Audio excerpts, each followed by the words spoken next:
What's going on, CFPS fam? So today we're going to talk about the third fitness model that we use in CrossFit to help us define the definition of fitness. All right. So again, what the definition of fitness in CrossFit is work capacity across broad time and modal domain. We use 4 fitness models to support that definition. The last 2 weeks, each week we've gone over the first and second model, which the first model was your 10 general physical skills. Your second model is the Hopper model. And today, the 3 metabolic pathways, y'all, right? So what is the 3 metabolic pathways? So essentially, as humans, I want you to think about, as humans, we have 3 types of engines. 3 engines that help us move and exercise. We want to be well-versed or well-rounded on all 3 of those engines. Those 3 engines are your phosphagen, your glycolytic, and your oxidative, all right? These first 2, your phosphagen and your glycolytic, those are known as your anaerobic capacity. A quick way to think about it is without the existence of oxygen. Oxidative is known as your aerobic capacity. That is with the existence or the presence of oxygen. You want to be well versed in all 3 of these engines that we have in us. Now, as we're working out, let's say you're doing a very quick workout and then you're tapping into your phosphagen. It's not like the other 2 metabolic pathways are not working. They're all working simultaneously. It's just that one might be working way more than the other 2. All right? So I don't want you to think that only one pathway is being tapped in. All 3 pathways are being tapped in. It's just that one might be more dominant than the other 2, or vice versa. 2 may be really working, or whatever the case may be. All right. So phosphagen, another word that people like to use is your phosphocreatine. Glycolytic is also known as your lactate, and your oxidative is known as your aerobic. All right. Now, your phosphagen, as you see in this graph, is 100% max effort. This only lasts about 10 seconds. So think about a 1 rep max lift, or think about a full out 40-yard dash or a 100-meter sprint. The reason why you feel so tired after that is because you maxed it out. You went 100%. It was full out effort. That is why you need a good amount of time to recover and rest. So a good ratio is a 1 to 3. If you work for 10 seconds at a minimum, you need at least 3 times of that of rest. All right, so think about when we're doing some heavy lifts, a 1 rep max day, or we're doing heavy sets of 5x1s deadlifts. You do your 1 lift, we give you about 3 minutes of rest because you exerted a lot of energy, and for your body to be able to regenerate, recover, and be able to give me that same amount of effort again, you need a good amount of rest. You will not be able to lift properly with the proper mechanics, same level of effort, if you only rest about 30 seconds. You actually are going at full out 100%. Now the next one is your glycolytic, your lactate. You're operating now at a 70% effort, all right? Think high intensity.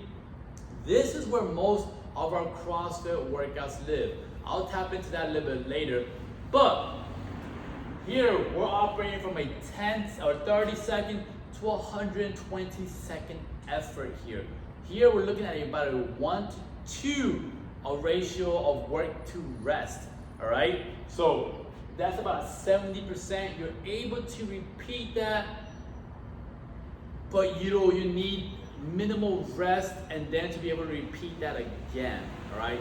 Your last one is your oxidative, your aerobic. As you see here, you're operating at about 40%, so you can go for a very long time. This is 120 seconds and plus. Think about a 1-mile run. Think about the workout Murph, workout Cindy. You're working for a long time here, and you're able to go for it. Here, y'all, 40%. The work to rest ratio here is about a 1-to-1. Now, if you were to think about muscle fibers here, real quick. Your phosphagen is tapping into your type 2 fastest twitch muscles, which get smoked out really quick. But those are your very, very fast, powerful, explosive muscle groups.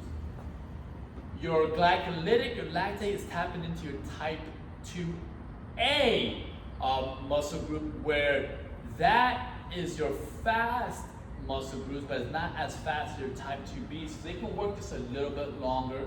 And then your oxidative, that's tapping into your type 1, which is more of your slow twitch muscle group here, y'all. All right, those can operate for a long time.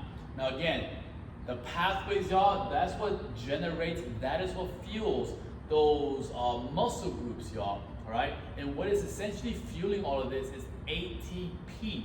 All right, that is basically your currency for energy. How it gets processed within these 3 pathways happens differently. All right, it happens how they get access, or how quickly they get access to it, is different as well here. Now, one thing about these metabolic pathways, what CrossFit has learned is that if we live within our glycolytic most of the time, that is where we are maximizing that's where we're maximizing our pathways the best. Most of our workouts live within glycolytic, the lactate pathway in CrossFit. If you think about it, right? So a famous workout is your Fran workout, 2 to 3 minutes, right? So that's an easy way to process that.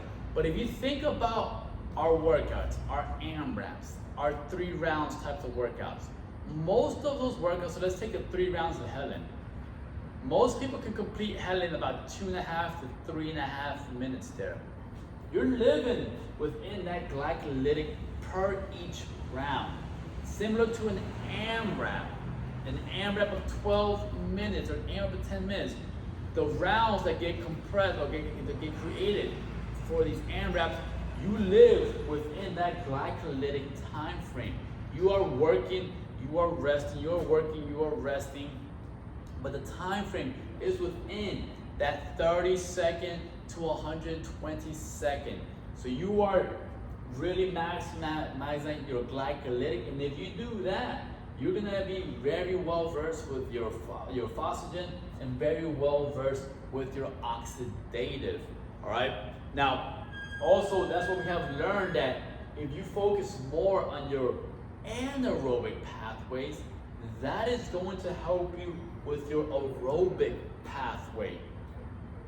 On the contrary, if you only focus on your aerobic, your anaerobics will suffer.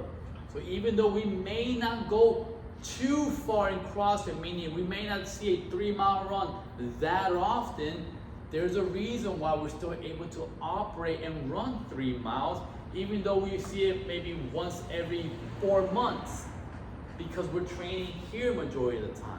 But yet you take an individual who runs 3 miles every day and that's all they do, and you ask them to come do a CrossFit workout, they're gonna suffer in one of these pathways, y'all.